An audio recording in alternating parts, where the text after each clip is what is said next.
ndabahaye mwirikaze mu makuru atekanye ku ikirere kizoba kimeze kuri uyu wa gatatu igenekerezo rya 8 gitugutu umwaka wa 2025 mu gitondo hitezwe ikirere kirimwo izuba n'ibicu bike bike mu ntara nka zose z'igihugu cacu uretse mu bice vya Muramvya na Mwaro hitezweyo ikirere kirimwo ibicu vyinshi. Ahazoba hakanye kurusha handi ni mu bice vya Kayanza, Ngozi, Mwaro hamwe na Bururi aho ipimo bizoba biri ku dogere Celsius 13.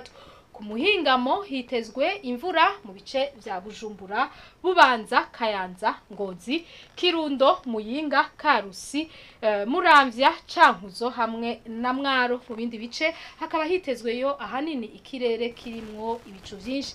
Ahazorangwa ubushuhe kurusha handi ni mu ntara ya Bujumbura mu gice ca Cibitoke aho ipimo bizoba biri ku dogere Celsius 30. Ejo mu gitondo izuba rizoseruka igihe cy'isaha 10:46 rirenge igihe cy'isaha 10:55 zo ku mugoroba. Amakuru atekanye ikirere agarukiye ngaha mwateguwe n'ikigo Ijebu nayo nagenda yizeye nije nabashikirije mwakoze kuyakurikira.